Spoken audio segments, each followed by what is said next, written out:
ignoring contract and club control status, who's a better hitter and a more valuable overall player the next 3 years, Mitch Haniger or Ty France? And I don't think there's an obvious answer here. Like, obviously, if you include contract status, Haniger's out because he's only under club control for one more year. But since we're ignoring that, I mean, Haniger's older and has the injuries to consider in terms of value, but just success at the plate 2022 through 2024, I don't know what the answer is here. I do think France has enough swing skill and awareness to add home run power. I've been talking about that for a good year or so.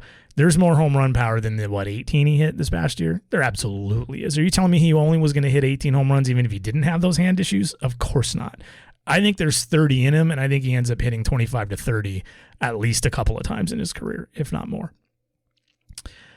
He's already proving to be the better hitter for average and getting on base than Haniger, too, at least as long as Haniger is going to kind of employ this very aggressive approach that he's taken on, at least in 2021. We saw that a little bit right before he got hurt in 2019. So I can go either way here. That same person also asked who I'd rather have for the next 3 years, including their currently scheduled or expected salaries between Marco Gonzales and Chris Flexen. And I picked Chris Flexen because I think there's a little more upside here in Flexen than with Marco Gonzales, and their floors are as close to identical as it gets. I think Flexen's going to make a little under $7 million over the next 2 years, and if he repeats 2021, his 2024 might be worth $8 million.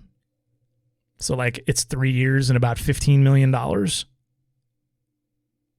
mean, that's a pretty good number for a starter. Maybe better. Like I said, there's upside there.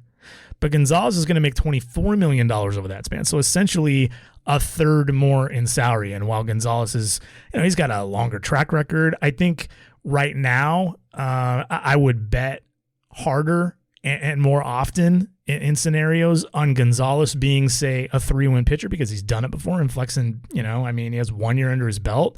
Just that track record does mean something. But I'd take the chance on Flexen if I had to make that decision in a vacuum. Now, if I consider the team that I am, if I'm the Mariners here, all else being equal, I might just take Gonzales to avoid the hit and reliability. We just don't know about Chris Flexen moving forward. Again, he's just had the 1 year. And as far as we know, the league is going to be like, dude, we saw this last year. Do something better. Do something different. And Flexen can't do it. We don't know whether he can or not. Like I said, I have confidence he can. But we don't know that. We know that Gonzales can maneuver his way around. He's faced the league several times and is still pretty good. That 3-year AAV of $8 million a year, by the way, for Marco Gonzales, 2022 to 2024, still an unbelievable bargain. And I think you should go read Luke Arkin's piece on how Marco Gonzales is underpaid. Hey, it's Jason Churchill. To get the full episode, as well as every other episode of the podcast, past and future, subscribe for as little as $5 per month by going to bit.ly/getthepod. That's bit.ly/getthepod, all one word. A link you can also find on my Twitter profile. Hey, thanks for checking out Baseball Things.